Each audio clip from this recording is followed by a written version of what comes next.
ولقد آتينا لقمان الحكمة أن اشكر لله ومن يشكر فإنما يشكر لنفسه ومن كفر فإن الله غني حميد وإذ قال لقمان لابنه وهو يعظه يا بني لا تشرك بالله إن الشرك لظلم عظيم.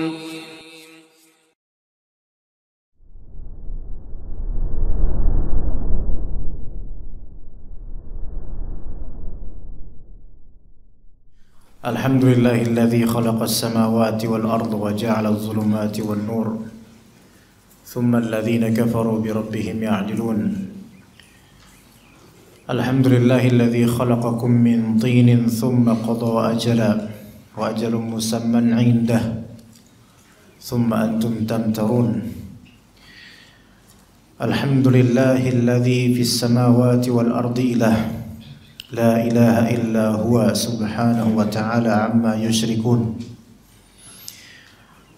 أحمده سبحانه وتعالى وأستعينه وأستغفره وأشهد أن لا إله إلا هو الملك الجبار المنان بديع السماوات والأرض رب كل شيء ومليكه. وأشهد أن محمدا عبده ورسوله وهو المصطفى سيد المرسلين وأصلي وأسلم عليه وعلى آله وأصحابه أجمعين. فقد قال الله تعالى في كتابه الكريم يا أيها الذين آمنوا اتقوا الله حق تقاته ولا تموتن إلا وأنتم مسلمون. فإن أصدق الحديث كتاب الله وخير الهدي هدي محمد صلى الله عليه وسلم وشر الأمور محدثاتها وكل محدثة بدعة وكل بدعة ضلالة وكل ضلالة في النار.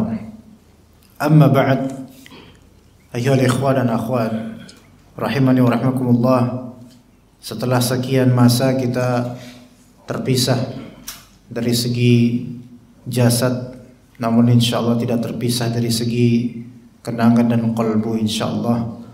Sekitar 2 bulan atau semisalnya kita tidak bertemu, dan kali ini biidznillah ta'ala kita akan lanjutkan kajian kita yang tadinya kajian tentang doa atau zikir setelah sholat, namun karena ada mencari kitabnya qadarullah nggak tahu kemana ya, jadi kita jadikan kajian tematik yang tetap insyaallah bermanfaat, bahkan semakin bermanfaat biidznillah ta'ala, yaitu tafsir surat Luqman ayat ke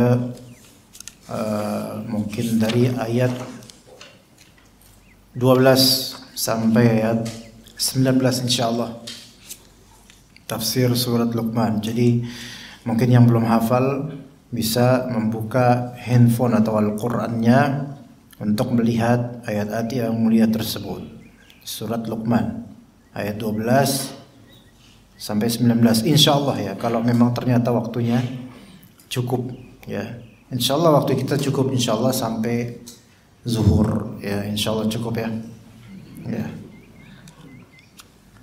Ikhwas sekalian rahimani wa rahimakumullah, wasiat untuk anak itu judul kajian kita. Wasiat untuk anak. Yang kita perhatikan dari keumuman manusia, bahkan kaum muslimin, lebih banyak memperhatikan anak dari segi material duniawi yang tidak ada nafas ukhrawinya di sana. Ya. Misal anaknya sudah gede tapi tidak pernah mau sholat berjamaah, itu tidak dipermasalahkan oleh ayah ibunya. Ya. Tapi giliran anaknya salah pakai baju, harus pakai kemeja, tapi pakai kaos, itu lebih ditegur dibandingkan tidak sholat berjamaah. Ajaib, ya. Atau bahkan ada anaknya tidak sholat, dan itu udah biasa. Udah capek bapak misalnya kita, udah capek nasihatin. Tapi ketika anak yang nganggur, nggak nyari duit, diomelin. Ayo, setiap hari ditegur agar mendapatkan penghasilan lebih dan lebih.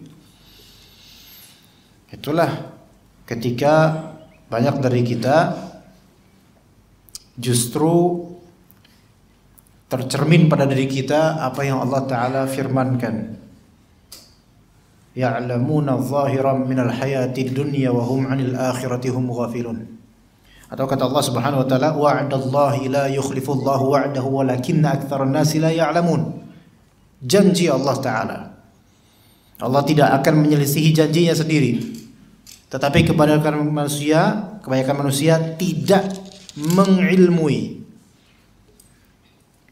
Ya'lamuna zahiran minal hayatid dunya. Mereka hanya mengilmui hal yang zahir, yang tampak dari kehidupan dunia, yang tampaknya saja di kehidupan dunia. Wa hum 'anil akhirati hum ghafilun. Sedangkan mereka terhadap akhirat mereka lalai. Dan sekarang berapa anak yang lalai di bumi ini? Karena orang tuanya lalai. Tapi anak ketika kemari kan masuk dari Jalan Raya Bogor itu ke jalan apa namanya, Anda juga tidak perhatikan ya. Wah, ujung-ujungnya sampai sinilah pokoknya. Ada semacam tanjakan kalau di sana setelah sungai kecil atau apa gitu, ada tanjakan tuh. Tahu nggak Pak? Wah, masa nggak tahu? Tanjakan ada gelap-gelap gitu. Kemudian ada warung kopi dan gorengan-gorengannya. Itu buka tuh jam 3 tadi. Buka. Berapa banyak anak-anak muda yang nongkrong di situ ya kan? Banyak, belasan. Apa hukum nongkrong? Ya boleh, ya. Maksudnya nongkrong di sini bukan nongkrong hakiki ya. Nongkrong itu maksudnya kongko di situ. Ya. Ngapain mereka? Apakah mereka sedang muzakarah, murajaah surat juz amma atau gimana? Kalau antum berpikir begitu, antum husnudzonnya itu keterlaluan, offside. Enggak, mereka enggak murajaah. Apa yang mereka lakukan? Wallahu a'lam. Itu di antara contoh yang barusan, ya. Kemudian di beberapa hari lalu, 3 hari lalu, ya, juga di jam yang serupa, di jam 2:30 atau jam 2:30 atau jam 3-an. Dari Jatimurni Bekasi, Anda sekarang di Bekasi sekarang tinggalnya. Naik motor Anda sendiri menuju ke rumah orang tua Anda di Kalibata. Di jalan yang agak gelap dekat kuburan ada semacam warkop juga, bukan warung kopi biasanya tapi terbuka dia. Itu beberapa pemuda, bapak-bapak di situ, pemuda di pinggir jalan. Walaupun jalan agak sepi dan lumayan angker mungkin. Mereka berkumpul dan ada gelas-gelas minuman seperti ini nih. Ya, tapi Anda nggak menuduh ini gelasnya, bukan ini. Ya, seperti ini, kecil-kecil itu. Kemudian ada beberapa yang saling menuangkan. Sambil Anda dengar mereka bilang, "Ayo coba." Jam 2, jam 3-an gitu. Kemudian mereka berkumpul, nggak ada kelihatan tampak soleh gitu, nggak ada. Apa yang mereka minum, apa yang mereka coba? Apakah menurut antum kira-kira mereka sedang mencicipi sirup marjan? Enggak kan? Kan puasa masih lama, ya kan? Kira-kira apa tuh? Atau jahe seperti ini, itu dingin loh. Atau minum jahe atau minum apa? Kan? Itu jam segitu. Berapa banyak orang-orang yang lalai, ikhwan. Karena tidak pernah diwasiatkan oleh orang tuanya wasiat keagamaan. Hanya wasiat-wasiat material. Maka yuk kita sekarang persiapkan diri kita dan juga untuk keluarga kita, mewasiatkan hal-hal yang Allah Subhanahu wa taala wasiatkan melalui seorang hamba Allah taala yang disebut atau bernama Luqman. Mari kita bacakan terlebih dahulu per ayat ya. Satu ayat kemudian kita baca tafsirnya insyaallah. Qala Allah taala wa laqad atayna Luqmana al-hikmata an yashkur lillah wa man yashkur fa innama yashkuru li nafsihi wa man kafara fa innallaha ghaniyyun hamid. Wa laqad atayna Luqmana al-hikmah, dan sungguh telah kami berikan kepada Luqman al-hikmah. Luqman alaihi salam atau radhiyallahu anhu Apakah beliau seorang nabi atau beliau seorang hamba yang soleh tanpa kenabian? Ulama berselisih pendapat. Namun kebanyakan ulama mengatakan bahwasanya Luqman ini bukan seorang nabi, tapi seorang hamba yang begitu soleh, yang dispesialkan oleh Allah Ta'ala. Dan semoga pendapat tersebut yang lebih tepat. Sangat jarang dan mungkin tidak tahu. Coba kita cek lagi Al-Quran 114 surat. Apakah ada nama seorang hamba non-nabi yang diabadikan sebagai nama surat selain Luqman? Ada nggak? Ali Imran. Berarti ini orang-orang spesial bagi Allah Ta'ala. Ya, begitu kan? Ali Imran. Kalau Yusuf, Yunus, Hud, Yusuf, Ibrahim, kemudian nama nabi lainnya Muhammad yang jadi nama surat. Siapa apa lagi? Nuh, Idris, enggak. Apa lagi? Harusnya ada lagi. Maryam ini nabi bukan? Bukan. Berarti spesial ini, masya Allah. Ya, Maryam. Toha ini ulama berbeda pendapat. Apakah itu nama seseorang atau bukan? Karena Toha itu ada yang mengartikan di antara salaf kita dan sahabat mengartikan Toha itu artinya ya rojul. Ada yang mengatakan begitu. Yasin khilaf di antara ulama. Ada yang mengatakan Yasin ini nama seorang nabi, Nabi Yasin. Ada yang mengatakan bukan. Yasin huruf muqatta'ah yang Allah lebih tahu artinya. Ini khilaf di antara ulama. Tapi yang jelas Maryam, Ali Imran, kemudian apa? Luqman. Nah itu nama orang-orang saleh bukan nabi. Ya, spesial berarti ini, enggak sembarangan. Maka Luqman kita katakan, boleh kita katakan alaihi salam, boleh kita katakan radhiyallahu anhu, boleh kita katakan rahimahullah. Itu dikatakan oleh sebagian dari salaf bahwasanya beliau ini adalah seorang abdan habasyian najjaran, yaitu seorang budak dari tanah Habasyah, dan seorang ahli kayu, najjar, tukang kayu, ahli kayu. Ini tidak bisa dijadikan kepastian bahwa memang beliau adalah seperti itu ya. Allah lebih tahu. Di riwayat lain dikatakan bahwa Luqman ini radhiyallahu anhu seorang yang secara fisik mukanya itu kurang enak dipandang. Ya. Di antara sebutannya atau sifatnya yaitu kana Luqman min saudani Misr, atau bisa dikatakan beliau berkulit hitam. Dan juga ada yang mengatakan bahwasanya hidungnya pesek dari atas sampai ke bawah. Ada yang bilang gitu, kan kurang gimana gitu, pesek dari atas sampai ke bawah.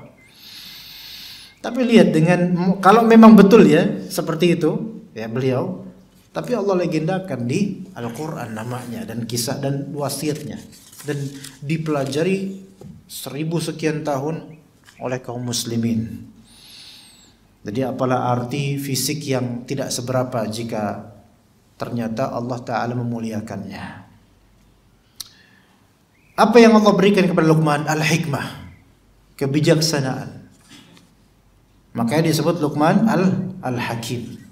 Luqman Al-Hakim bukan berarti Luqman si hakim pengadilan, bukan. Al-Hakim di sini artinya yang sangat bijak. Ya, sangat bijak. Nah, di sini walaqad ataina Luqman al-hikmata anishkur lillah. Yaitu kami perintahkan kepada Luqman suatu hikmah, suatu ilmu yang bijaksana, yaitu anishkur lillah. Bersyukurlah kamu wahai Luqman kepada Allah. Kami perintahkan dia untuk bersyukur kepada Allah Ta'ala. Ini berarti apa ya? Bahwasanya syukur itu bijaksana. Maju Fadl. Ya kayak biasa ya. Maju, ya ada yang boleh di kolong, pijitin anak kayak biasanya. Udah berbulan-bulan kan kita udah biasa kayak gitu, tapi nggak ada yang pijitin sampai segitu. Anishkur lillah, bersyukurlah kepada Allah Ta'ala. Maka di sini dengan korelasi antara al-hikmah dengan asyukur lillah, Berarti syukur itu kebijaksanaan yang begitu tinggi. Orang yang bersyukur dia bijaksana. Antum lihat orang yang bersyukur dia orang yang bijaksana rata-rata. Dan orang yang kufur nikmat ini orang yang childish, kekanak-kanakan. Coba aja perhatikan siapa yang bersyukur di antara keluarga kita. Apakah kita pernah bersyukur? Coba misalnya buka puasa, ya, dapat korma 3, air mineral aku gelas, ya. Apalagi kira-kira yang dikasih sama masjid biasanya? Gorengan itu. Dia itu rukun itu. Tanpa itu kayaknya nggak sah itu. Nah, oke, ternyata gorengannya antum dapat bakwan 1 tok dan cabai 1 itu pun nggak pedas. Antum makan.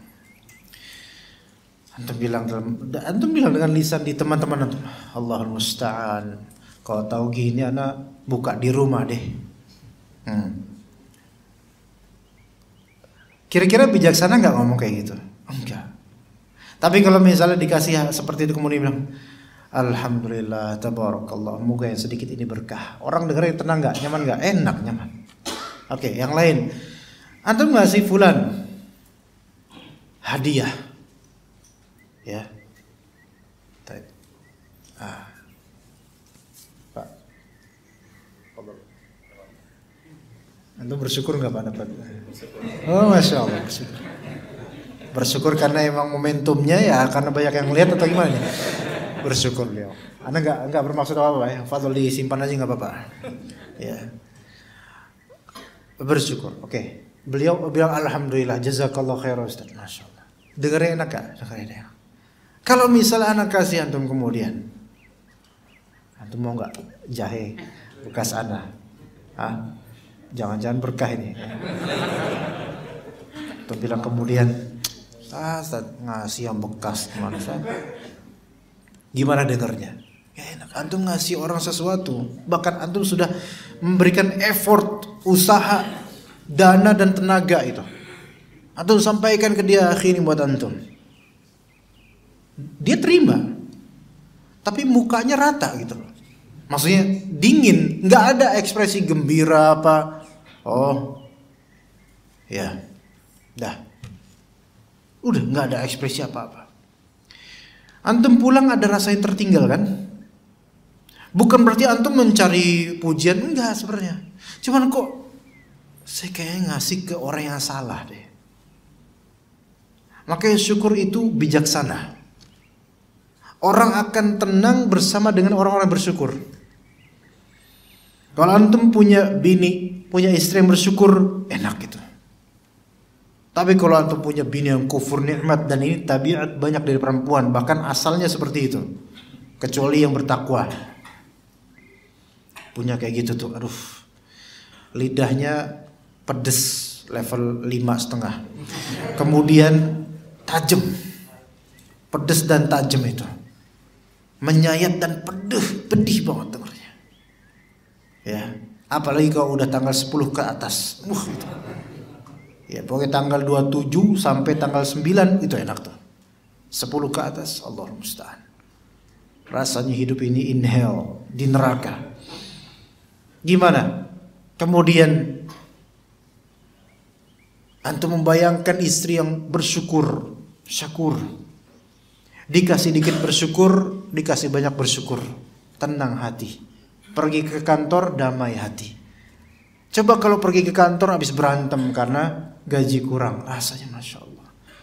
Itu ikhwan, kebijaksanaan ada di syukurnya kita. Makanya Allah titipkan kepada Luqman amanat perintah, anishkur lillah. Dan itu disebut ataina Luqman al-hikmah. Itu hikmah disebutkan di sini. Wa may yashkur fa inna ma yashkuru li nafsihi. Barang siapa yang bersyukur, sesungguhnya dia telah mensyukuri dirinya. Kata Ibnu Katsir dalam tafsirnya, innama ya'udu naf'a dzalika atau naf'u dzalika wa thawabuhu 'ala syakirin. Orang kalau bersyukur, manfaatnya itu kembali buat dirinya sendiri sebenarnya. Dan pahalanya buat dirinya sendiri. Dalam arti lain, kalau bahasa kita, efek negatifnya itu untuk efek positifnya buat dia sendiri gitu loh. Jadi syukur itu tidak semata-mata gini, misalnya kita bilang ke ikhwan yang telah memberikan kita hadiah, akhi masya Allah jazakallah khairah, antum doain semoga antum Allah Ta'ala karuniakan antum anak yang saleh salihah. Ini vibe-nya, atau kalau di kantor-kantor ada positive vibe ya, getaran yang positif. Itu sebenarnya untuk diri kita juga kalau kita bersyukur. Karena betapa banyaknya orang yang resah, bimbang karena kurang syukurnya. Iya. Resah dan bimbang karena kurang syukur. Seandainya kalau dia berpikir, dia syukuri saja, karena kenikmatan yang Allah berikan jauh melampaui, lebih banyak daripada musibah dan kesulitan. Betul. Coba disyukuri, tenang dia. Tapi kalau dia pikirin apa yang kurang, nggak bersyukur, ya nggak ada habisnya itu. Never ending thinking gitu loh. Pemikiran yang nggak ada habisnya. Nggak bakal dia bisa berpikir jernih gitu. Nggak bakal dia bisa berpikir bijak. Berarti kalau misalnya kita mau jadi orang yang hakim, bijaksana, maka awalilah dengan syukur. Wa may yashkur fa innama yashkuru li nafsihi. Efek positifnya buat dirinya sendiri. Kemudian wa man kafara fa innallaha ghaniyyun hamid. Barang siapa yang kufur, lawan dari syukur. Fa innallaha ghani. Sesungguhnya Allah Ta'ala maha kaya. Sesungguhnya Allah Ta'ala maha kaya. Siapa yang kufur nikmat atau kufur secara murtad atau tidak Islam, maka sesungguhnya Allah itu ghani, maha kaya. Kenapa disebut itu? Kenapa ada korelasinya apa antara kemahakayaan Allah Ta'ala dengan kekufur nikmatan manusia? Yaitu kufur nikmatnya orang atau kekufuran orang, la yatadarrarullahu bidzalik. Allah Ta'ala tidak mendapatkan madarat dari kufurnya antum. Antum mau kufur nikmat Allah enggak kena madarat. Enggak berbahaya bagi Allah Ta'ala, enggak membahayakan Allah. Allah tetap Allah Ta'ala Rabbul Alamin. Arti lainnya, madarat dari kufur nikmatnya manusia balik lagi ke manusia itu balanya. Jadi apa yang kita syukuri positifnya balik ke kita. Apa yang kita kufuri negatifnya balik juga ke kita. Karena Allah tidak butuh dengan syukurnya kita, sebagaimana Allah tidak butuh pula dengan kufurnya kita. Allah tidak butuh dengan syukurnya kita, sebagaimana Allah Ta'ala tidak termadaratkan dengan kufurnya kita. Enggak. Karena Allah Maha Kaya, enggak butuh kita. Manusia mungkin enggak termadaratkan dengan kufurnya kita, mungkin. Minimal pikiran. Kayak tadi. Misalnya Anda ngasih antum sesuatu, antum enggak ada syukur-syukurnya. Kepikiran enggak di Anda? Kepikiran. Antum punya anak, dari sejak awal ngebrojol dia sampai dia remaja, antum nafkahi itu, udah nggak tahu berapa dana udah. Antum banting tulang pers keringet demi anak ini. Pas udah gede jadi preman dia. Ya Allah nak, kenapa nak? Bapak udah pontang-panting nyari nafkah buat kamu, cari yang halal, kok kamu pas gede jadi kayak gini begajulan. Kepikiran gak bapaknya? Kepikiran karena kufur nikmatnya anak ini. Kufur nikmat itu memberikan efek negatif pada orang yang kufur nikmat dan orang yang dikufuri. Tapi tidak sama sekali bagi Allah. Allah tidak mendapatkan efek negatif dari itu karena Allah Ta'ala Ghani, Hamid, dan Allah Ta'ala Maha terpuji atas segala keputusannya, segala takdirnya. Allah terpuji. Arti lainnya atau konsekuensinya apa?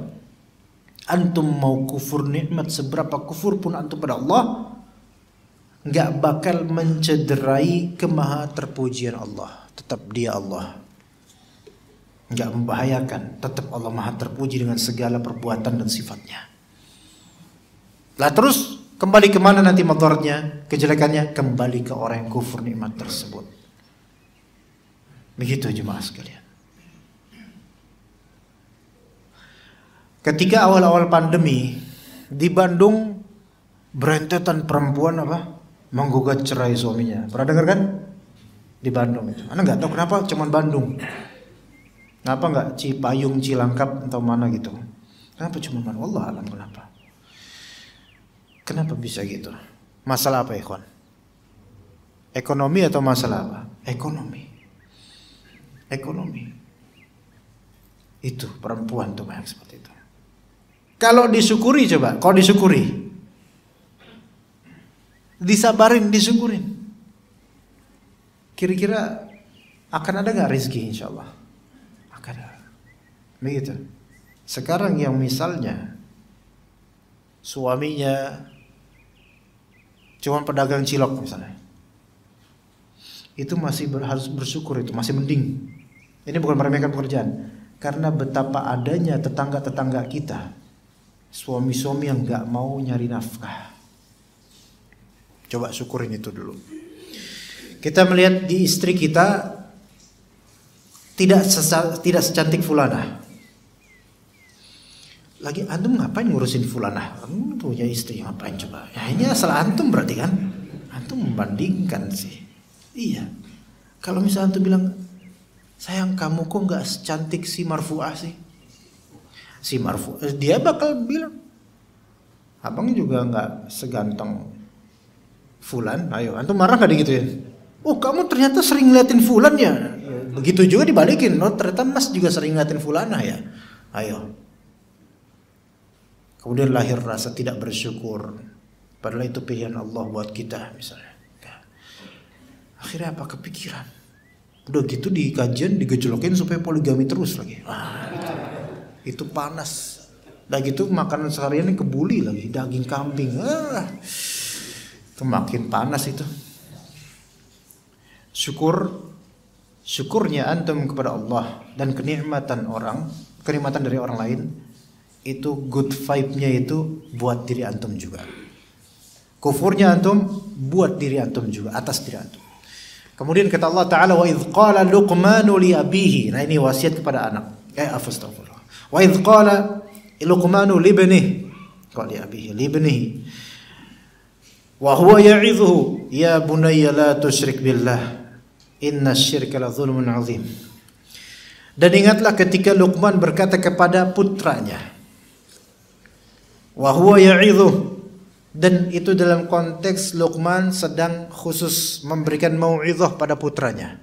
Ini ada faedah jemaah, bahwasanya perlu kita memiliki sesi khusus untuk menasehati keluarga. Dalilnya wa huwa ya'idhuh, sesi khusus untuk menasehati keluarga kita. Ya bukan sesi umum. Ya sesi umum tuh kayak misalnya kita ngelihat istri kita misal nonton drama Korea, ya zaujati taqillah, ganti yang lain, ganti ngaji gitu misalnya. Nah ini konteks umum. Atau ngeliat anak kita main gundu sampai maghrib misalnya. Ya siapa yang dulu main gundu sampai maghrib? Ayo. Nah, sekarang nggak ada gundu-gunduan sekarang. Omelin antum, kamu kenapa kok sampai maghrib, jam 5 selesai gitu. Nah, ini memang nasihat tapi dalam konteks aksidental. Nah sekarang wahwa ya'idhu dalam konteks khusus, antum mengkhususkan sesi ini 15 menit atau mungkin setengah jam kalau memang mereka nggak bosan, 15 menit misalnya. Nah ngumpul ya istri-istriku, masya Allah ya, ngumpul ya. Wah marah istri-istriku, udah berapa emang ya? Istriku dan korinnya ya, ngumpul semua. Bapak mau memberikan nasihat, jangan lepas HP-nya semua, dengerin kata Allah Subhanahu wa taala begini, ajarin. Berikan mau'izah hasanah pada istri dan juga anak. Wa huwa ya'idhu, memberikan mau'izah. Ya bunayya, ini bukan nama toko ya, kadang-kadang nama ya bunayya shop ya, itu di kota. Ya bunayya artinya apa? Ya wahai, panggilan. Bunayya, anakku sayang, itu bunayya. Ya. Jadi kalau bahasa kita apa? Nah, tapi kalau bahasa kita nak sayang gitu. Enggak dengan kalau bahasa kita tuh dengan irama yang sayang gitu. Nah, gitu. Gitu. Ya bunayya, wahai anakku sayang. Jadi kalau panggilan untuk anak tersayang, ya bunayya. Kalau untuk bapak tersayang, abati, itu kalau artinya bapakku sayang. Tapi kalau bapak sayang, abah. Makanya abah itu lebih afdol. Abah. Dan gak perlu antum nunggu tua banget dulu baru dipanggil abah. Enggak. Itu orang kita aja. Betawi sama Sunda kayak gitu. Abah. Kesannya udah abah udah kayak mau beri wasiat beneran itu. Enggak. Abah. Ana pun semuda ini, ya insyaallah antum juga muda insyaallah. Itu juga dipanggil abah oleh anak-anak anak. Abah. Abah. Iya. Antum baru 22 tahun. Kemudian istri antum lahiran. Panggil antum abah. Antum, bah, abah gitu. Kesannya tua, iya kesan Indonesia tua, tapi di Arab enggak biasa, abah. Ya itu terbaik. Boleh abati, bapakku boleh. Tapi kalau abati itu bukan istri yang manggil, anak. Kenapa begitu? Apa arti abati? Bapakku. Emang istri antum anak antum? Terus istri antum manggil antum apa? Beb, nah gitu ya. Bebek ya. Gitu. Abah ya, abah. Panggilan kesana ya bunayya, wahai anakku sayang. La tusyrik billah. Jangan engkau berbuat syirik kepada Allah. Tuh. Wasiat pertama itu. Jangan berbuat syirik kepada Allah. Wasiat pertama itu. Bayangkan. Wah, wasiatnya berat banget. Iya, berat. Tapi wajib, harus diingatkan. La tusyrik billah. Jangan kamu berbuat syirik kepada Allah. Mungkin kalau anak-anak kecil 4 tahun, 5 tahun belum paham syirik itu apa. Tapi antum gambarkan. Nah, itu ada orang nyembah patung, nyembah berhala, nyembah kuburan. Jangan. Nyembahnya Allah aja. Gitu. Nah, bahasanya antum poles sendirilah. Karena kalau bahasa baku pakai bahasa Arab nggak ngerti. Ya antum datangnya anak antum masih 6 tahun. Ya bunayya la tusyrik billah. Bapak ngaji, iya bener ngaji emang. Tapi nggak paham lah kita. Inna syirka la zulmun azim. Kenapa jangan berbuat syirik? Karena kesyirikan adalah kezaliman yang besar, bahkan kezaliman terbesar. Dalam sebuah hadis riwayat Bukhari dan hadis ini masyhur Bukhari Muslim. Dari hadis Abdullah bin Mas'ud, ketika turun ayat Allah Ta'ala alladzina amanu wa lam yalbisu imanahum bizulmin ulaika lahumul amnu wa hum muhtadun. Orang-orang beriman dan tidak mencampur adukan keimanan mereka dengan kezaliman, mereka akan mendapatkan keamanan dan mereka dapat hidayah. Para sahabat terheran-heran, waduh ya Rasulullah, ayyuna lam yalbis imanahu bizulm. Siapa di antara kita ya Rasulullah yang belum pernah mencampur adukan imannya dengan kezaliman? Semua dari kita pernah berbuat zalim ya Rasulullah. Berarti kita nggak dapat keamanan dan nggak dapat hidayah dong ya Rasulullah. Maka kata Rasulullah, innahu laisa bidzak. Bukan itu maksudnya. Ala tasma' ila qauli Luqman. Tidakkah engkau mendengar perkataan Luqman? Ya bunayya la tusyrik billah inna syirka la dzulmun azim. Wahai anakku sayang, jangan berbuat syirik pada Allah. Sesungguhnya syirik adalah kezaliman terbesar.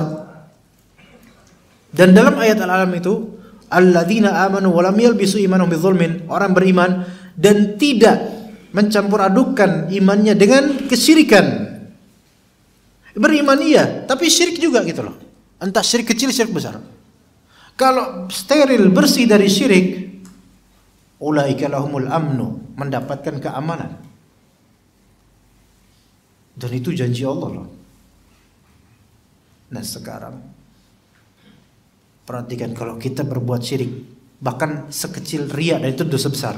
Riya saja, antum akan merasa khawatir. Coba gimana ya? Antum berbuat syirik, antum beramal soleh demi pujian manusia, sungguh antum sedang menuju jalur ketidakamanan diri antum. Ada kekhawatiran, minimal khawatir nggak dilihat. Betul nggak ya? Mau dikasih contoh nggak ya? Tapi kalau dikasih contoh takutnya kena semua nih. Ada status WhatsApp, Ya kan, WhatsApp bisa bikin status kan? Antum apa pengen kelihatan soleh, status WhatsApp, status nasihat. Wah, masya Allah. Dan ketika itu ada juga akhwat yang antum incer, dan antum punya kontaknya dan dia punya kontak antum. Nah, ini contoh yang nyebelin juga sih sebenarnya. Hah? Tapi mau gimana, harus kita ungkap. Antum punya kontak dia, dia punya kontak antum. Masya Allah. Setiap jam antum update apa? Status nasihat. Ya.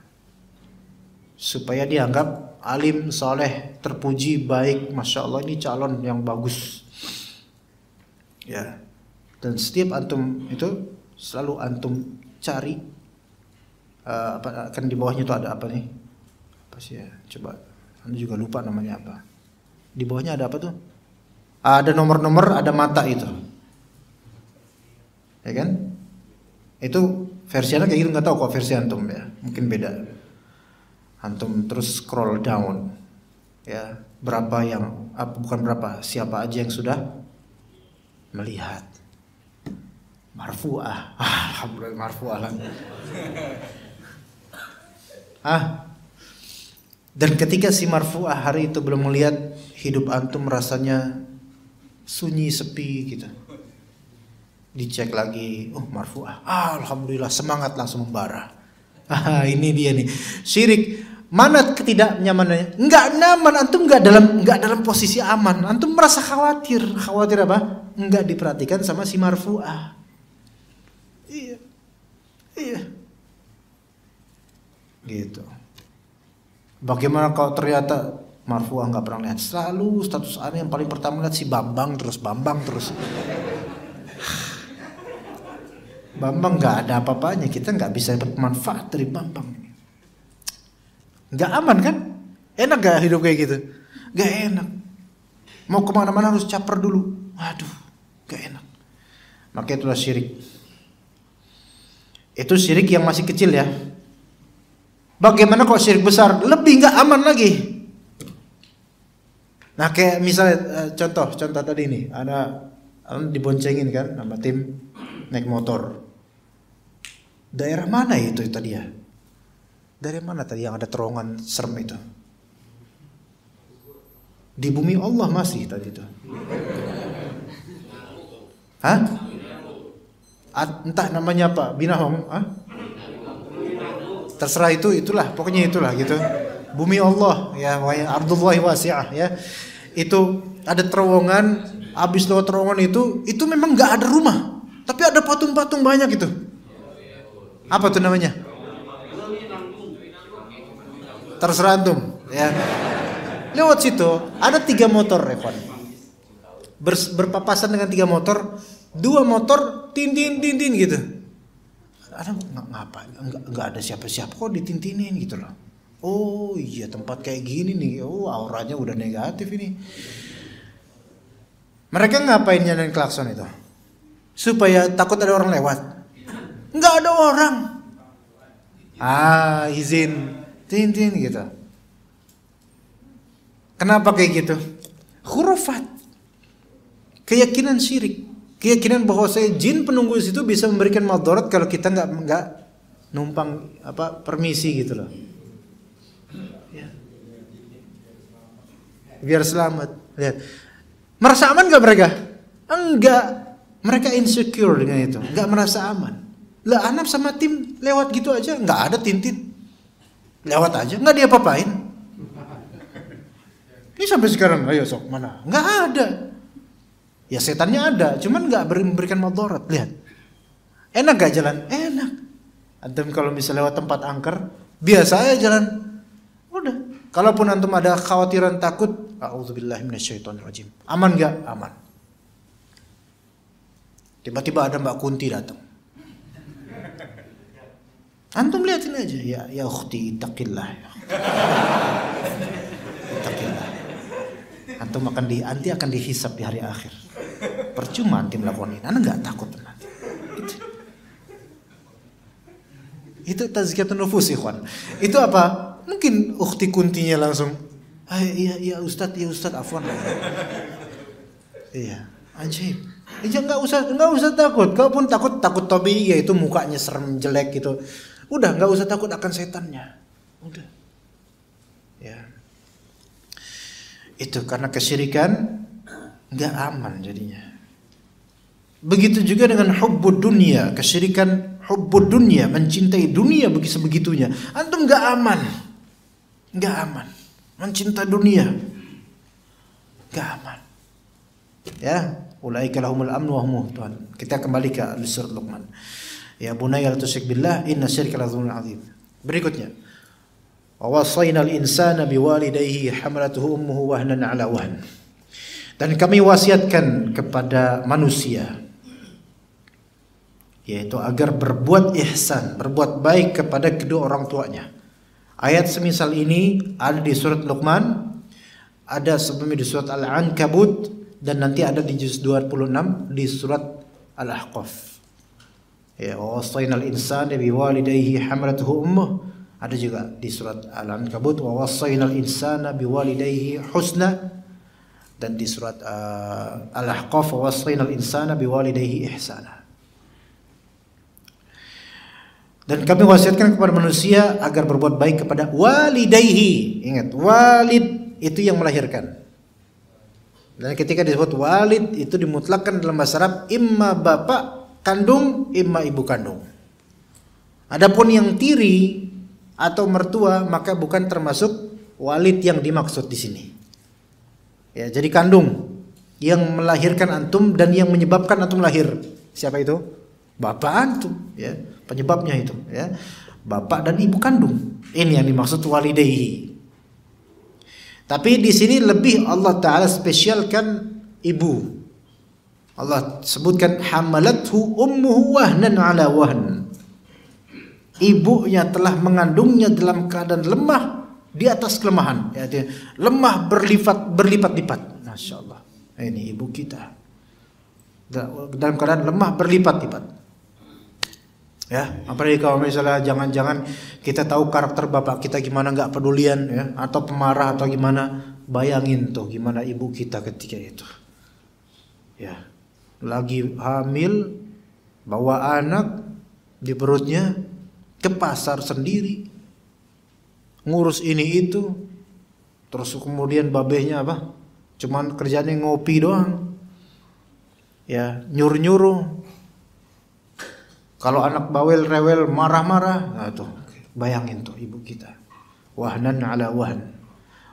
Itu satu sisi dari keletihan dan kelemahannya. Kemudian wa fisaluhu fi 'amain. Masa sapihnya menyusu apa? 2 tahun. Bagaimana anak yang rewel? Coba misalnya pakai CCTV lah di rumah atau di kamar. Istri antum lagi menyusui anak dalam masa penyusuan anak. 1 malam aja antum rekam dari atas. Berapa kali anak tersebut bangun? Bisa lebih dari 15 kali. Disusuin lagi, udah tenang, bangun lagi rewel, disusuin lagi. Belum kalau anaknya itu lagi rewel atau lagi sakit atau mungkin giginya mau tumbuh dan seterusnya. Wah, antum ngapain di situ ketika itu? Tidur. Iya, antum tidur itu khusyuknya, masya Allah. Khusyuk, antum tidur sambil tafakur, tadabbur mimpi. Iya. Atau antum nggak tidur, kebangun dengan tangisan, tuh anakmu tuh urusin. Nah, tuh. Pas gitu adalah ngomong anakmu urusin. Pas udah anaknya jadi ustad, ini anak saya ini. Ya kan? Itu semoga anak-anak dan juga antum insyaallah saleh-salehah. Wa fisalu fi 'amain, betapa letihnya itu ibu kita dan juga istri kita, ya. Apa kata Allah Ta'ala perintahnya apa? Anishkurli wali walidayka. Bersyukurlah, lagi-lagi disuruh bersyukur. Bersyukurlah kepadaku, kepada Allah Ta'ala, dan kepada kedua orang tuamu. Dikorinkan di sini, disandingkan anishkur li kepada Allah Ta'ala wali walidayka, dan bersyukurlah kepada kedua orang tuamu. Masya Allah. Ya Allah. Sini kepada kedua orang tuamu. Ilaiyal masir, kepadakulah tempat kembali. Di sini ikhwan yang masih punya kedua orang tua hidup, masya Allah, antum tuh nikmat banget, bersyukurlah. Sering-sering kunjungi, baik melalui WhatsApp mungkin atau langsung kunjungi. Silaturahim, baik dengan dana maupun dengan daya, tenaga. Silaturahim itu sebagai bentuk bersyukur pada Allah dan kepada kedua orang tua kita. Ya. Kalau misalnya antum durhaka, kita khawatir kematian itu buruk, sul khatimah. Makanya sebagian dari salaf ada yang mengatakan, orang yang berbakti kepada kedua orang tuanya, ya terutama ibu ya, dia tidak akan dimatikan dengan kematian yang buruk. InsyaAllah. Dengan bentuk kematian yang buruk enggak? InsyaAllah. Di antara bentuk kematian buruk, mati tapi enggak ada orang yang tahu kalau antum mati. Na'udzubillah min dzalik. Mati kecelakaan dengan tragis sekali gitu loh. InsyaAllah enggak. Ya. Bakti sama orang tua. InsyaAllah dijaga hidup antum, berkah hidup antum, sering sedekah berkah hidup antum insyaallah. Sampai terdengar di telinga antum pokoknya, ibu redho sama kamu nak. Pernah dengar itu enggak? Kalau belum pernah dengar itu, antum belum bakti. Iya. Atau kalau sudah terlanjur orang tua antum wafat dan antum belum pernah dengar itu di telinga antum, sekarang ayo doain, sedekah atas namanya, istighfar atas namanya, istighfar, minta ampun pada Allah Ta'ala untuk orang tua kita. Sampai ayah antum berani mengucapkan bapak ridho sama kamu nah, ibu ridho sama kamu nah. Sampai itu. Barangkali kalau misalnya itu kalimat terakhir, kalimat pujian terakhir untuk antum, berkah antum alhamdulillah. Tapi kalau belum pernah terdengar kalimat tersebut dari lisan beliau-beliau, baik melalui telepon atau langsung, jangan sangka antum sudah berbakti. Belum. Cari ridho mereka. Ya, kemudian ikhwan, kata Allah Subhanahu wa taala, "Wa in jahadaka 'ala an tusyrika bima laysa laka bihi 'ilm, fala tudhi'huma." Jika keduanya bermujahadah, berupaya memaksamu untuk menyekutukan aku, yaitu Allah Ta'ala, sesuatu yang engkau tidak punya ilmu tentang itu, ini menunjukkan bahwa segala bentuk syirik tidak ada yang di atas ilmu yang mapan. Tidak ada kesyirikan di atas ilmu yang mapan. Semuanya di atas kejahilan dan kesesatan. Semua kesyirikan di atas kejahilan dan kesesatan. Tidak ada kesyirikan di atas ilmu yang benar, tidak ada. Enggak ada syirik berdalil. Saya berbuat syirik ini karena ada dalilnya. Ya enggak bakal orang ngomong kayak gitu. Iya, saya menyembah patung karena memang ada dalilnya. Itu enggak. Di atas kejahilan dan kesesatan. Kalau ternyata kedua orang tersebut kafir, kedua orang tua Anda kafir, dan mengerahkan upaya supaya engkau kafir juga, syirik, fala tuti'uhuma, jangan engkau taat pada keduanya dalam bab ini. Itu ya, dalam bab ini jangan taat, nggak boleh. Wasahibhuma fid dunya ma'rufah, tetapi perhatikan di sini. Sahib, bermusahabah, pergaulilah keduanya di dunia ini dengan baik. Walaupun kedua orang tuanya kafir, musyrik, bahkan mungkin mengajak kita kesyirikan, tetap wajib berbakti padanya, pergaulilah dengan baik. Tapi di dunia, kalau sudah wafat orang tua musyrik ini, khalas, antum tidak diwajibkan apa-apa lagi. Mendoakan keampunan pun nggak boleh, khalas, karena mati dalam keadaan musyrik kafir. Cuman dunia, wasahibuma fid dunya, di dunia ini. Selama mereka masih di dunia, antum deketin, antum tetap terus bakti, antum doakan kebaikan, dapat hidayah. Itu petunjuknya ya ikhwan. Itu yang orang tuanya kafir. Lah bagaimana kalau orang tuanya muslim? Ya harusnya lebih apa? Lebih bakti lagi. Udah muslim, taat, rajin sholat lagi. Kalau masih antum kemudian mencari kesalahannya, anak antum kayak gitu nanti. Anak antum kayak gitu nanti mencari kesalahan kita pas sudah tua. Kira-kira orang kalau udah tua, Pak, mohon maaf ya, ngerti nggak kesalahannya? Belum, makin nggak ngerti, Pak. Makin terhijabkan dari pengertian terhadap kesalahan diri sendiri. Iya. Sekali dikritik sensitif. Mau nggak kira-kira kita nanti pas tua kayak gitu digituin sama anak? Lebih enak mana? Kita punya kekurangan di masa tua dan anak-anak kita memaklumi dan meridhai, atau kita punya kekurangan di masa tua dan anak-anak kita mengkritik tiap hari. Itu cepat mati itu kayak gitu, tiap hari dikritik sama anak-anak. Gimana caranya supaya masa depan kita bahagia? Sekarang kita bahagiain orang tua. Begitu. Kemudian wattabi' sabila man anaba ilaihi, dan ikutilah jalan orang-orang yang kembali kepadaku, orang-orang saleh. Orang-orang saleh yang beramal. Ikuti mereka. Ini Masya Allah, dari kalau misalnya orang tua kita kafir mengajak kita ke kufuran, kan sedih diri kita. Kita tetap pengen berbakti, sedih. Banyak dari kita ikhwan tanpa sadar, dan memang harus sadar, kita nggak bisa hidup begitu saja dengan izin Allah Ta'ala tanpa punya orang yang dituakan yang kita dengar ucapannya. Anak muda banyak yang sombong. Mereka nggak sadar bahwasanya mereka tidak bisa jalan sendirian di kegelapan dunia tanpa orang tua. Banyak anak-anak muda, bapak-bapak muda yang takabur akan orang tuanya, melakukan sesuatu yang besar tanpa bermusyawarah pada orang tuanya. Merasa orang tua saya kan di desa, lahannya kecil, kalau saya udah di Depok kaya, saya nggak perlu musyawarah sama orang tua. Masya Allah. Salah seperti ini, ikhwan.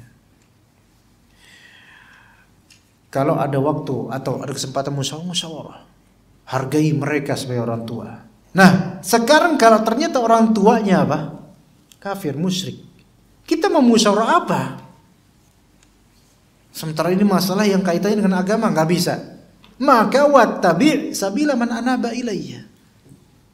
Kalau udah orang tua udah nggak bisa memberikan solusi karena kekufurannya atau karena ketidakmampuannya berbicara dan seterusnya, ayo bermusyawarah pada orang-orang yang berilmu, yang saleh. Itu. Bahkan sampai dagang sekalipun, ikhwan.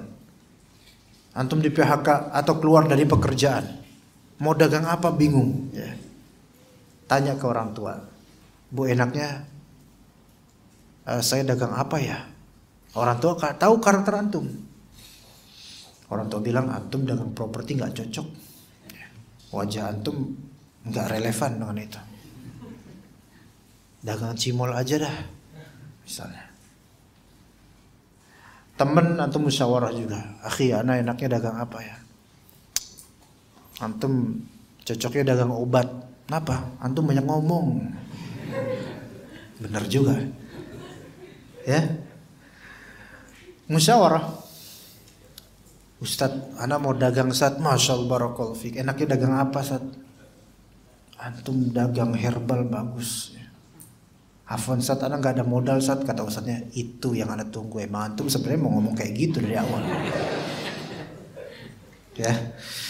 Nah, summa ilayya marji'ukum fa'unabbi'ukum bima kuntum ta'malun. Kemudian kepadakulah kalian kembali, sehingga aku akan memberitakan kepada kalian apa yang selama ini telah kalian lakukan. Maka apa yang kita lakukan terhadap orang tua akan terhampar catatan dan gambarnya di hari akhir nanti.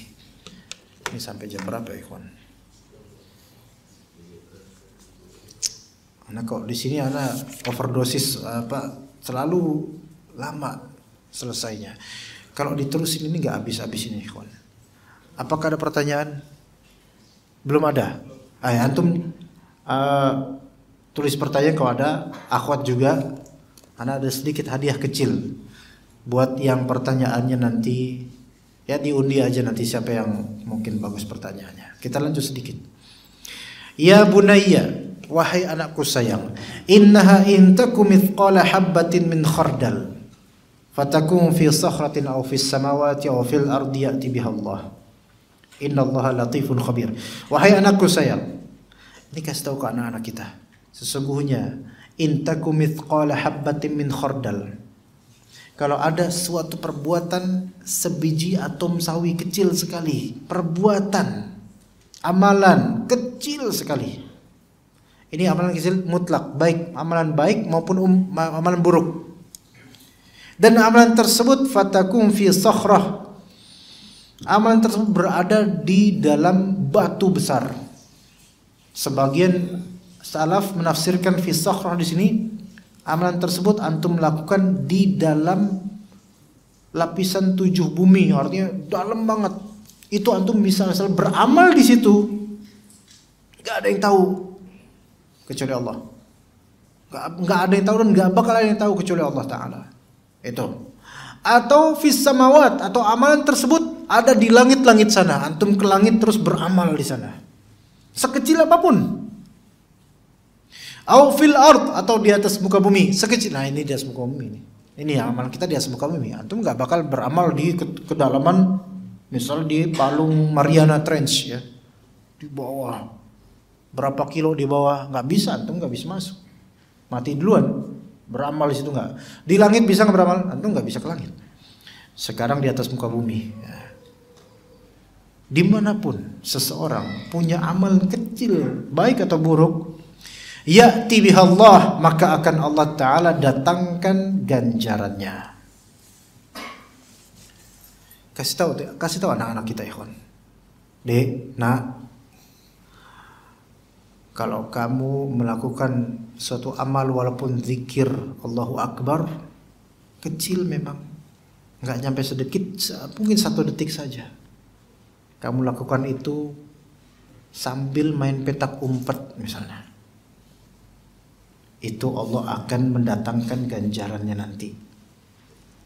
Gitu. Kecil. Kadang-kadang ikhwan kita memberikan sesuatu kepada orang, nggak dihargai. Nggak dihargai, nggak diakui, nggak diapresiasi, nggak. Datar aja. Ingat ayat ini. Atau antum mau sedekah tanpa mau diketahui siapa yang bersedekah. Antum sisipkan amplop ya di rumah, dimasukin ke pintu rumah seorang ikhwan yang antum cintai karena Allah, yang antum tahu dia lagi kesusahan di kos-kosannya atau kontrakannya, tengah malam kasih amplop ya, isi duit ya, bukan isi surat undangan akikah, bukan, isi duit 500.000, masukin ke bawahnya, dari hamba Allah saudara antum. Gimana Pak? Ada yang mau kayak gitu nggak kira-kira? Anak-anak siap menjadi korbannya? Masya Allah. Kemudian pas mau sholat subuh, ikhwan gitu, akh itu kemudian mau keluar, kok ada amplop nih dari saudaramu hamba Allah. Masya Allah. Kaget dia. Istriku, Masya Allah, istri gelagapan kan? Ada apa Pak? Ya. Kabar buruk apa lagi Pak yang mau bukan kabar buruk. Kita udah perlu gemeteran dia, Masya Allah.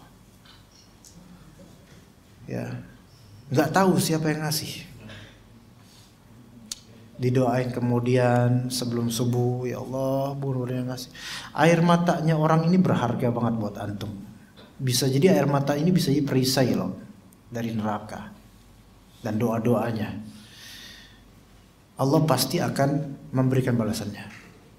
Kadang kemudian di hati kita setelah memberikan tanpa diketahui siapa pemberinya, itu menahan supaya jangan sampai tahu. Itu mungkin bisa sampai nangis antum. Jangan ada tahu, nggak boleh tahu. Biarin, saya berusaha ikhlas karena Allah. Makanya kata sebagian dari ulama salaf, hendaklah seseorang memiliki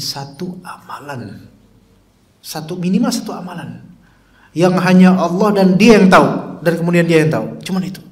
Satu amalan aja minimal apalah. yang gak ada orang satu pun tahu. Satu amalan aja, apapun itu. Apalagi kalau lebih dari itu bagus ya. Tapi minimal punyalah satu amalan.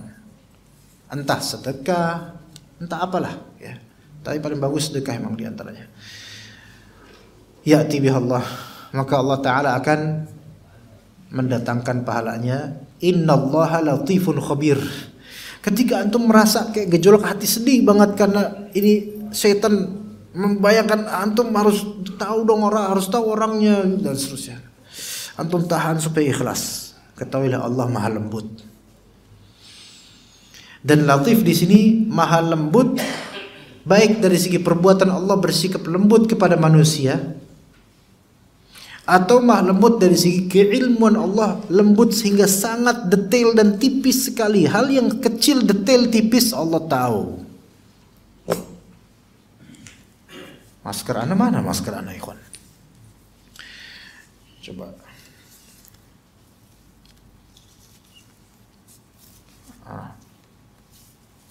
Antum tahu nggak apa yang ana omongin barusan? Nggak tahu kan? Antum mau nerawang nggak bisa.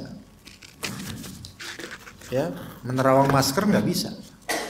Ya, apa yang barusan ucapkan? Anda juga nggak mau ngasih tahu. Tapi misalnya antum kayak gini, sambil zikir la ilaha illallah, la ilaha illallah. Siapa yang tahu? Hanya Allah yang tahu. Ya kan? Teman antum sampai antum nggak tahu. Naik busway sambil gini zikir. Astagfirullah, astagfirullah. Nggak ada suara. Atau la ilaha illallah, la ilaha. Hanya Allah yang tahu.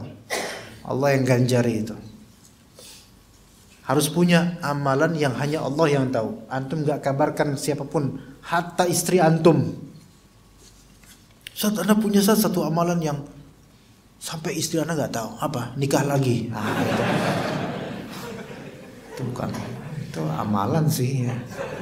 Antum memang susis, bukannya nikah lagi. Nah, gimana itu? Mengkhawatirkan itu mah. Ya, jadi tenang ikhwan. Kalau antum punya amalnya hanya Allah yang tahu, jangan gusar. Allah yang ganjarin. Antum amalan tersebut sedekah, nggak diketahui orang, pahit-pahit nggak apa-apa. Orang ini antum sayang banget, tapi antum nggak mau menyatakan itu kepadanya. Antum hanya mentransfer rekeningnya karena ini ketahuan ini mah, ketahuan nanti. Wah, dari saudara ini ketahuan nggak? Pakai amplop tadi coba.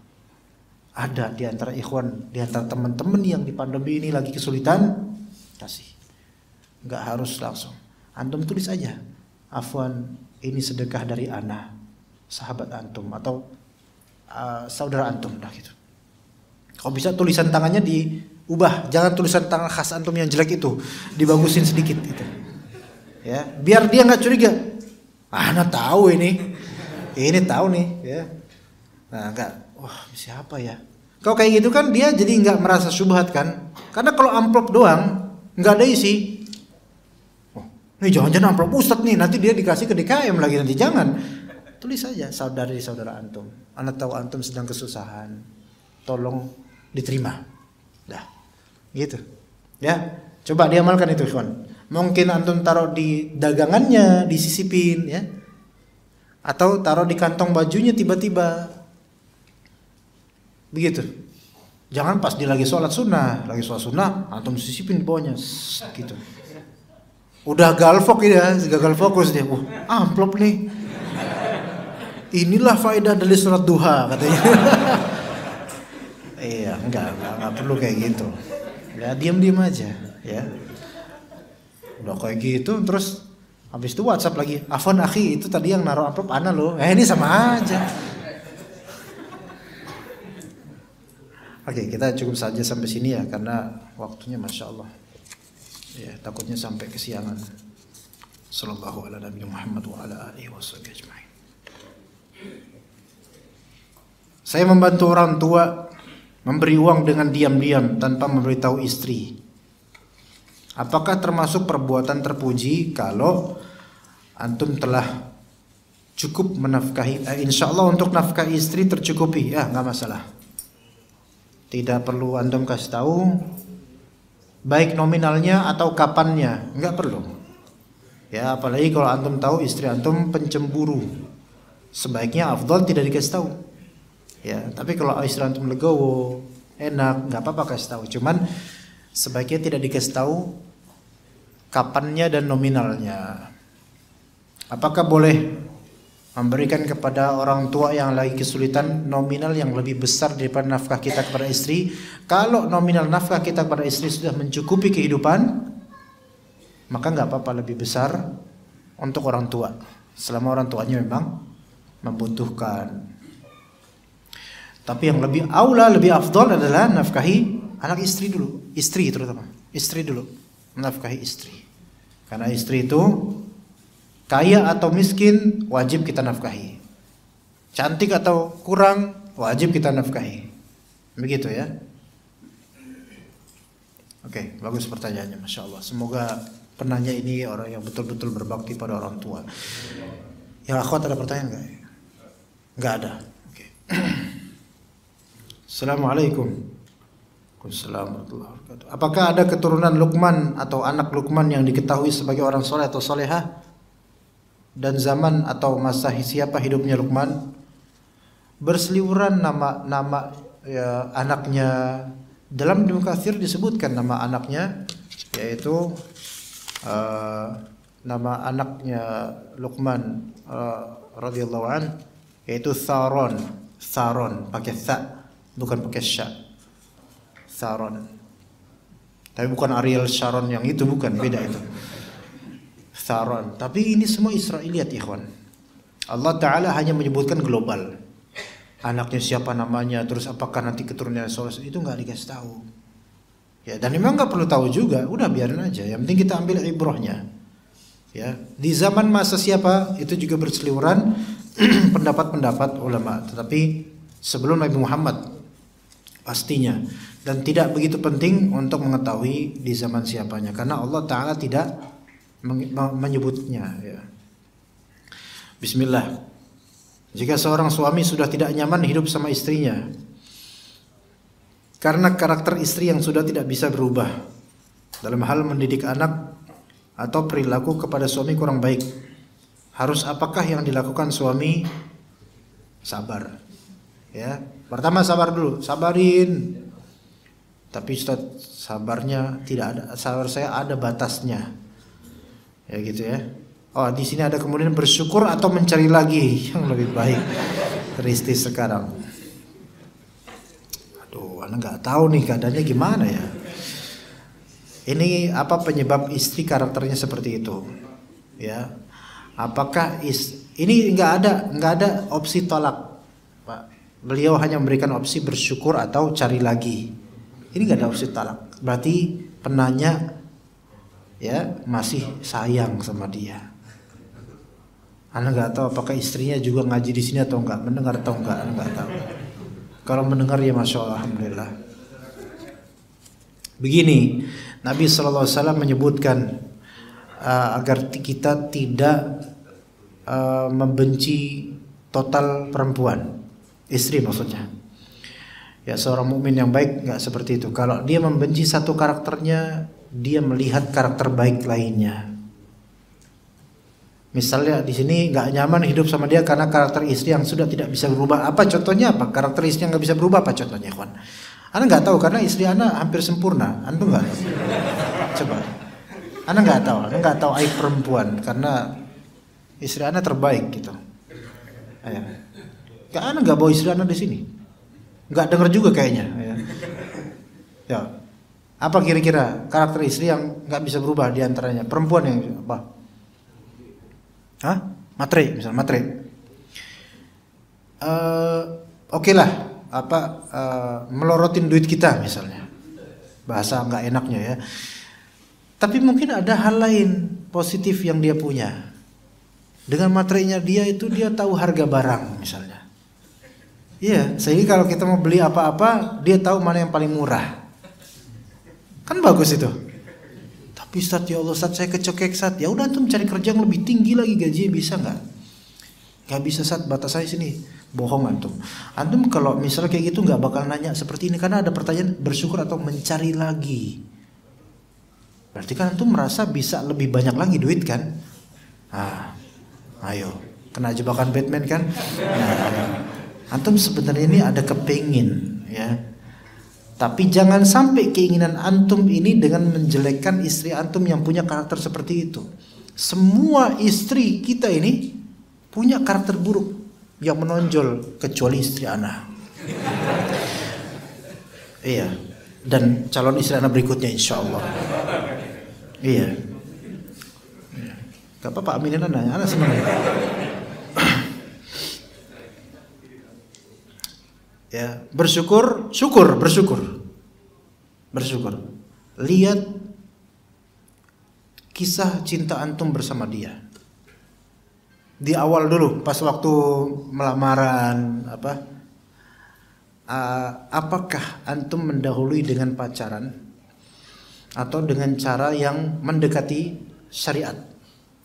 Bagus-bagus kalau misalnya sesuai syariat. Kadang-kadang mendekati syariat berarti ya adalah khalal dan kesalahan, tapi enggak kayak pacar, enggak. Cuman mungkin udah berusaha ke sunnah, qadarullah bapaknya pengen ada dangdutan. Nah ini kan muskilah banyak orang nih, ya. Iya.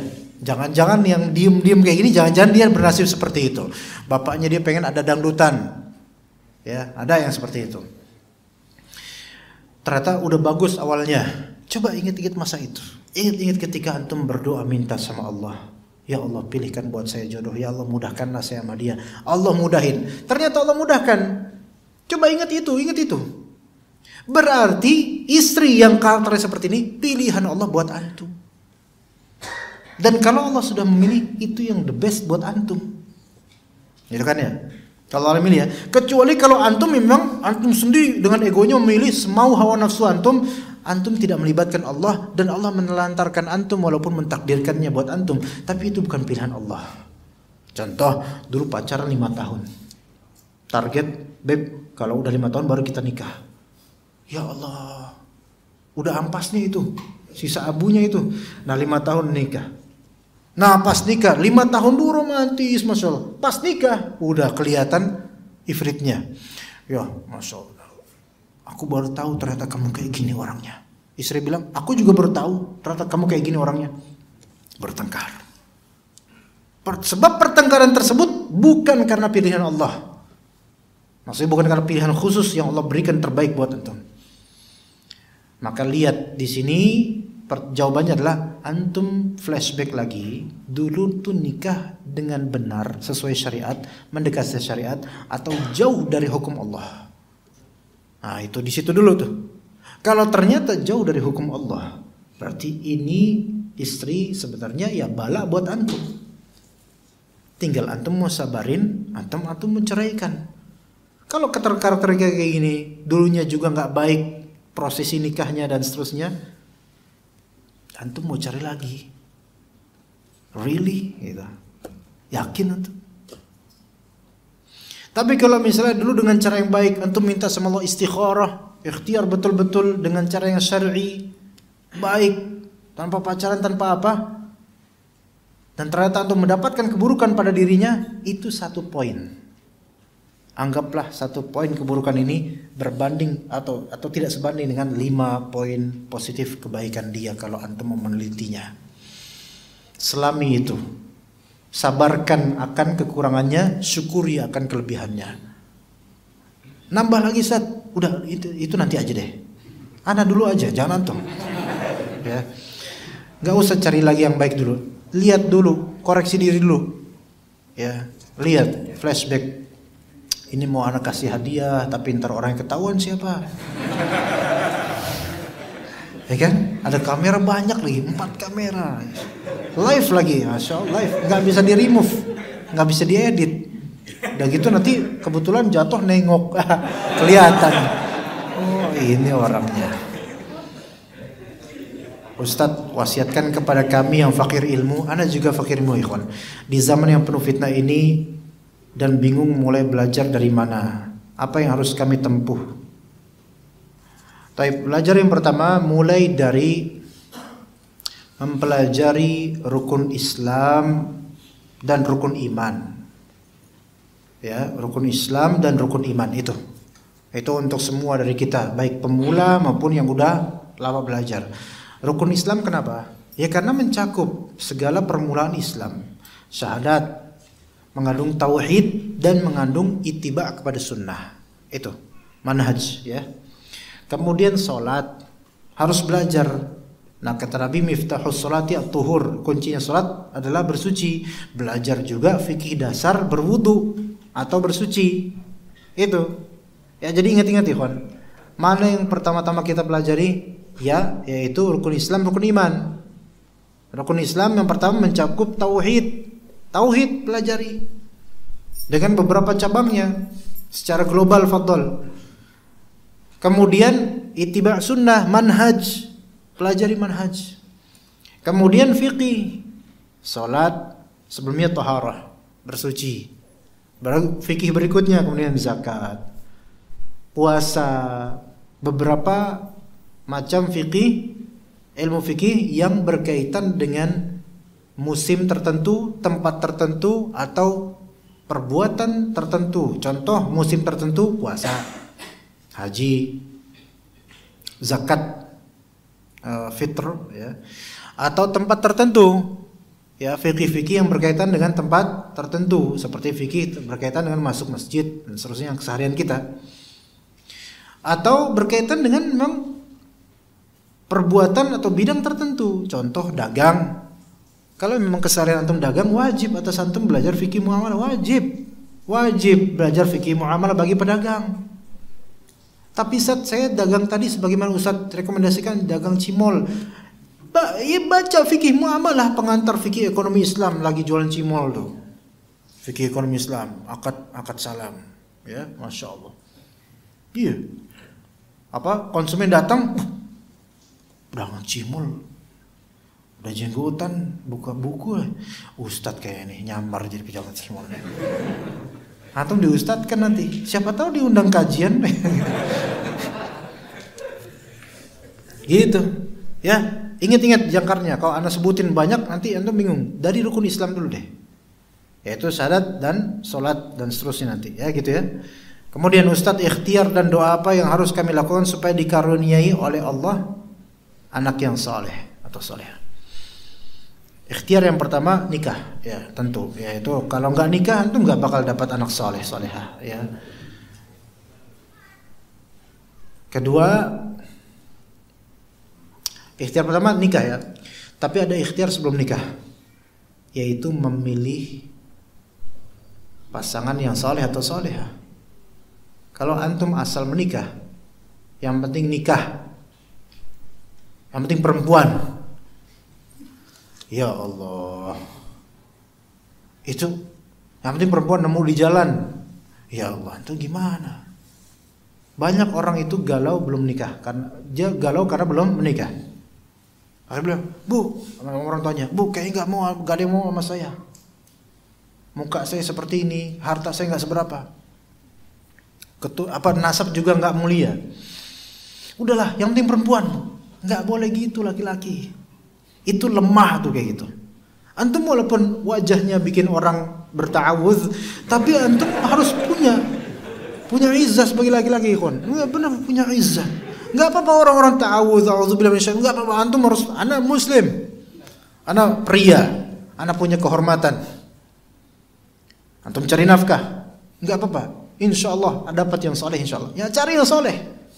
Kalau bisa yang cantik, benar-benar cantik, solehah, kaya, bapaknya udah tua sekali, dan kemudian masya Allah lah pokoknya perfect. Iya, the beauty and the iblis. Masya Allah, nggak apa-apa, antum nggak apa, jangan kehilangan confidence lillahi taala karena antum kurang wajahnya. Enggak, laki-laki itu hatta wajahnya itu udah nggak terdeskripsikan nama orang, tetapi kalau dia punya izzah sebagai laki-laki muslim, ada yang suka. Minimal satu orang dari satu bumi ini, satu orang. Ada insya Allah. Nggak boleh kayak apa merasa, Ustaz nggak ada yang suka sama anak. Insya Allah ada yang suka sama antum. Asal antum minta sama Allah. Allah memiliki makhluk yang sangat banyak. Maksudnya manusia makhluk yang sangat banyak. Insya Allah dikasih sama Allah yang terbaik buat antum. Ikhtiar mencari jodoh yang salehah. Jangan asal-asalan. Ada banyak yang galau Cari yang penting dah, yang penting awewe gelis lah, yang penting dapat gelis. Asal mau soleh kamu nggak lah, yang penting jilbabnya standar nggak apa-apa lah. Ntar juga bisa saya didik. Ternyata zong ya. Iya, ternyata setelah nikah, wah tambah galau. Baru berapa hari langsung, andai aku tak menikah dengannya gitu. Langsung bikin puisi langsung. Andai aku tak menikah dengannya, langsung gitu. Bilang ke orang tuanya, nyesel bu nikah sama dia.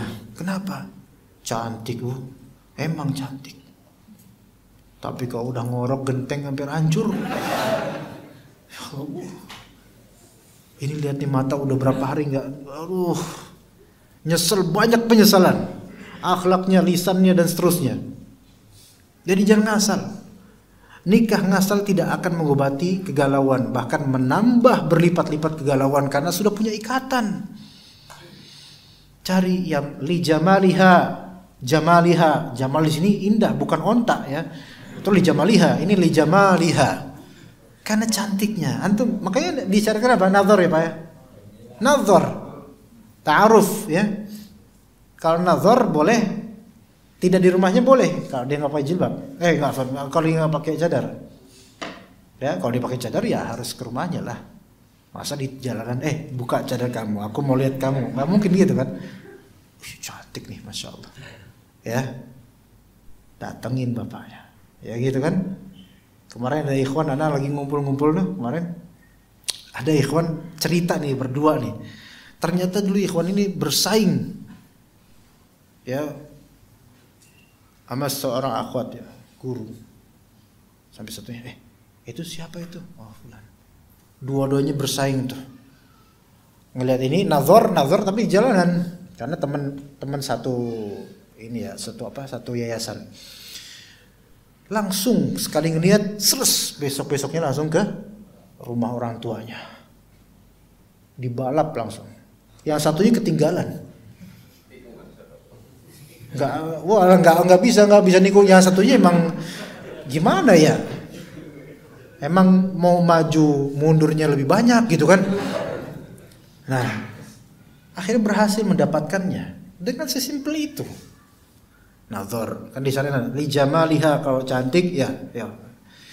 Kemudian juga wali hasabiha, keturunannya bagus nggak? Keluarganya tuh loh, lihat keluarganya juga gitu kan. Walimaliha, ya ini yang seperti ini sebenarnya walimaliha nggak wajib juga ya. Kalau dia miskin tapi antum ridho, tafadhol. Kemudian walidiniha, agamanya, ya. Jangan cuma cakep doang, jangan cuma kayak doang. Fadfar bidzatid din, bacanya din, fadfar bidzatid din, bukan fadfar bidzatid dain, yaitu raihlah yang punya agama bagus. Taribat yadak, enak nantinya. Ada saat-saatnya ikhwan, mungkin di antara kita ada saat-saatnya nih terfitnah dengan perempuan yang tidak beragama dengan baik karena cakepnya mungkin. Ya, bisa jadi loh. Ini jangan diremehkan loh. Namanya fitnah kan kita nggak tahu. Ya, hatta udah ngaji, hatta udah beristri, namanya fitnah kita nggak tahu. Misal di antara kita terfitnah, ini akhwat, dia belum ngaji, cantiknya masya Allah, agamanya kurang sih tapi cantiknya itu masya Allah.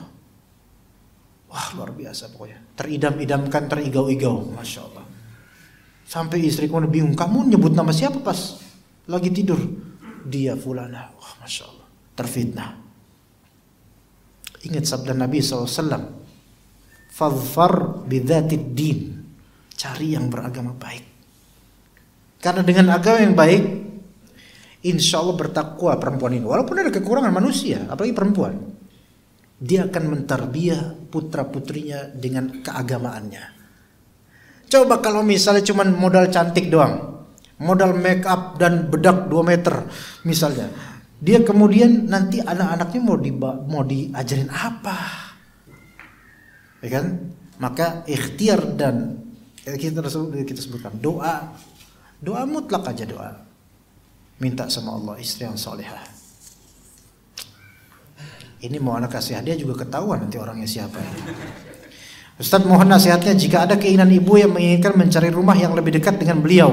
Sementara anak sudah punya rumah di Depok yang alhamdulillah kajian dan teman-teman yang soleh, sementara di daerah rumah ibu di rumah ibu ana banyak yang berbuat bid'ah. Masya Allah, dilematis ya si malakama. Antum istikharah minta sama Allah Ta'ala jalan keluar, mana yang lebih baik. Karena ilmu juga penting, bakti sama orang tua juga penting. Bisa menjamak keduanya bisa, cuman memang agak capek memang. Karena ibu cari rumah lebih dekat dengan beliau. Antum punya rumah di Depok yang banyak kajian. Maka kalau ana jadi antum ikhwan, antum tahu jawaban ana? Kalau anda jadi antum kira-kira gimana? Tahu nggak jawaban ana? Jawaban yang mencurigakan ya. Skip jawaban tersebut. Jawaban ana adalah rumah tersebut ada dekat rumah ibu dan di Depok juga ada. Iya. Tinggalnya di mana? Bingung ya? Agar nggak bingung kan tambahin kan satu. Nggak mungkin. Oke, nggak mungkin. Tetap di Depok kalau ada. Tetap di Depok. Bukan karena Depoknya ya. Kalau ini contohnya bukan di Depok pun Anda sebut ya. Bukan karena Depoknya, bukan. Karena banyak majelis ilmu, banyak teman-teman.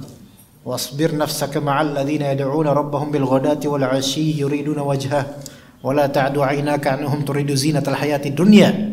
Antum bersabar dengan teman-teman ngaji yang soleh ya. Sabar dengan mereka. Dan jangan kamu picingkan kamu beralih ke orang-orang yang nyari dunia, ahlul bid'ah di antaranya. Jangan dekat-dekat sama mereka. Ya begitu kan? Lalu bagaimana cara berbakti orang tua pengen banget punya rumah? Ya.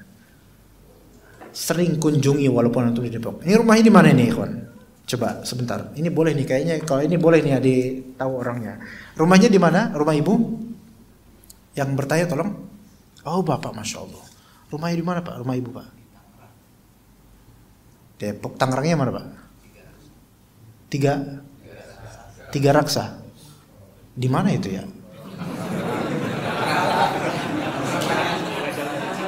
Jauh. Berapa kilo, Pak? Balaraja. Pernah dengar lah. Bintaro. Jauh lagi. Pondok Aren. Oh, ke arah Serang.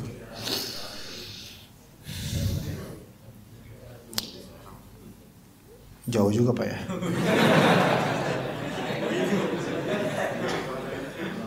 Memang di Tangerang agak kering juga sih, memang ada awal di sana kurang ini ya. Iya. Enggak kayak di Depok ya. Enggak kayak di Bogor. 2 jam, Pak. Antum membuat Anda berpikir pagi-pagi, Pak. Kalau Anda tetap di sini, Pak. Kalau misalnya Anda ya, tetap di sini dan tetap sering rajin mampir ke orang tua. Kalau Anda ya. Dan kemudian Anda nyewa driver atau pakai go-car gitu. Pakai gosen juga boleh ya. Pakai go-car. Bolak-balik tiap pekan gitu. Kalau Anda, kenapa? Kita ini punya teman-teman yang harganya itu tidak bisa disebutkan. Dan Allah memerintahkan kita bersabar bersama mereka. Kita juga diperintahkan berbakti pada orang tua. Keduanya bisa dapat tepat dengan keletihan yang istilah ibadah lillahi ta'ala. Tetap aja di sini, Pak. Ya begitu. Kalau Anda, Pak ya, ini masukan mungkin bisa dicontoh juga. Begitu. Ya. Tapi kalau sang ibu tetap pengen membelikan rumah, ya apa boleh buat, Pak. Biarkan beliau membelikan rumah. Kita melihat maslahat untuk masa depan. Anak-anak ini kalau dibiarkan di lingkungan seperti itu bisa lebih buruk. Sementara kewajiban kita juga adalah mendidik anak supaya jadi soleh-solehah. Begitu. Maka semoga di sini lebih baik. Assalamualaikum Pak Ustadz. Waalaikumsalam warahmatullahi wabarakatuh. Izin bertanya. Kiamat pasti terjadi di hari Jumat. Gimana dengan perbedaan hari? Apakah itu terjadi gantian di tiap daerah sampai dengan di hari Jumat. Mohon maaf di luar tema. Paham maksudnya ya kan? Ada hari yang belum Jumat ya. Ya siapa yang bertanya? Saya yang bertanya ini. Gak apa-apa, gak ada marahin. Gak apa-apa. Hah? Gak apa-apa. Beneran. Masya Allah Pak, ini ada hadiah buat antum. Udah punya bini Pak ya? Berapa jumlahnya? Hah? Genep? Oh 1, Masya Allah. 1 buat antum, 1 buat bini Pak. Nih, tolong. Anda reject pertanyaannya. Anda reject dengan hadiah, karena Anda gak bisa jawab. Hari ini Jumat kiamat, terus ada hari yang belum kiamat ya berarti. Ada daerah lain belum kiamat ya. Gimana tuh ya? Anda sarankan antum hidup sampai kiamat aja Pak. Enggak, soalnya Anda enggak kebayang gimana ya. Enggak bisa dijawab Pak. Yang bisa menjawab yang merasakannya Pak. Jadi Anda enggak tahu. Makanya udahlah Anda kasih. Masya Allah itu pertanyaannya, Masya Allah. Tadi malam mimpi buruk tak Pak? Betul.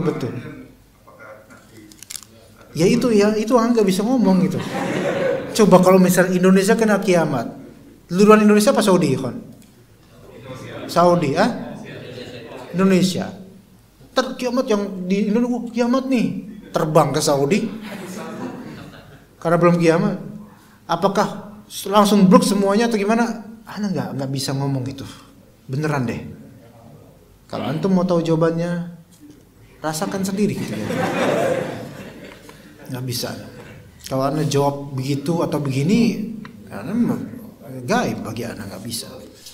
Assalamualaikum warahmatullahi wabarakatuh. Waalaikumsalam warahmatullahi wabarakatuh. Afwan Ustadz, pertanyaan tidak sesuai tema. Ini orang-orang bagus seperti ini. Ini harus dikasih hadiah ini orang-orang. Siapa yang nanya ini? Fadol. Afghanistan. Bapak. Nah, Afghanistan.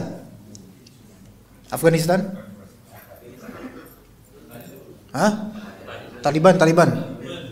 Konflik di Afghanistan. Pelajaran apa yang bisa kita ambil dari konflik di Afghanistan yang saat ini berita sudah diambil alih oleh Taliban? Masya Allah.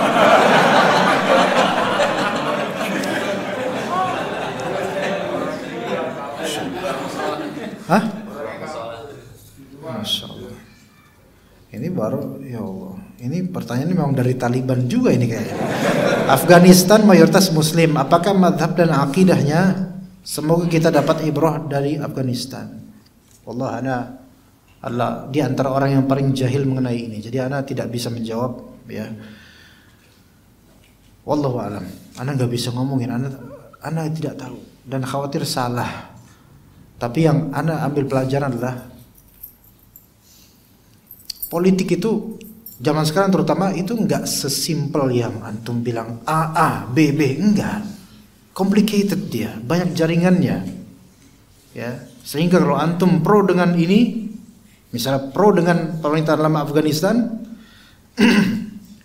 ya antum belum tentu benar. Pro dengan Taliban juga antum juga bukan orang yang berkompeten untuk kayak seperti itu, menjawab seperti itu. Serahkan kepada Allah. Doakan saja saudara-saudara kita Taliban untuk bisa menjadi muslim yang baik dalam pemerintah. Ya. Tapi media barat itu membingkis pemberitaan mereka, semua media barat ya. Agar ini sekarang Afghanistan kacau balau dan Taliban itu betul-betul merendahkan harkat wanita dan seterusnya. Ya. Itu media barat sekarang tuh. Bahkan kalau kita buat tulisan tentang Taliban dan Afghanistan di Facebook yang seolah pro dengan Taliban walaupun enggak, itu bakal di take down sama Facebook. Saking media-media barat tuh pengen menggambarkan ke bumi dunia ini bahwasanya Taliban ini betul-betul sebegitu buruknya, sebegitu sadisnya dan seterusnya. Udah cukup situ aja. Anda hanya mengambil ibrah dari bagaimana media barat itu kepanasan dengan itu. Adapun urusan Taliban Afghanistan Anda nggak tahu detail. Itu konflik yang udah berlarut-larut lah. Yang Allah lebih tahu tentang itu ya. Ini tolong diberikan kepada Bapak. Ya tolong diberikan Pak, di transfer ya.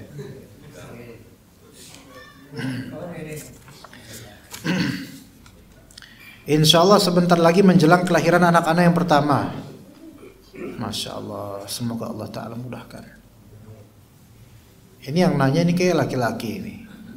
Adakah amalan-amalan khusus untuk menjelang kelahiran? Karena akhir-akhir ini istri sering zikir. Ana tidak tahu zikir apa. Tanya sama dia, jangan tanya mana. Ketika anak tanya itu katanya dari ustadz, sunnah juga. Apakah benar ustadz ada zikir-zikir tertentu? Anda tidak tahu. Anda nggak tahu. Zikir umum aja. Mungkin diberikan oleh ustadz tersebut zikir yang memang relevan dengan anak misalnya atau semisalnya. Allah alam. Anda tidak tahu. Wallahu alam. Ala kulli hal, sebagai suami wajib untuk mendoakan kebaikan untuk istri dan anaknya dengan doa mutlak, silahkan. Ya begitu. Ya, ada doa dalam Al-Quran meminta anak zurriyah salihah dan seterusnya. Doa aja seperti itu. Doa dengan doa-doa dalam Al-Quran dan As-Sunnah. Ya. Wallahu ta'ala alam. Kita cukup sampai situ insyaallah. Sallallahu ala nabiyina Muhammad wa ala alihi wa sahbihi ajma'in. Subhanakallahumma bihamdika asyhadu an la ilaha illa anta astaghfiruka wa atubu ilaik. Assalamualaikum warahmatullahi wabarakatuh.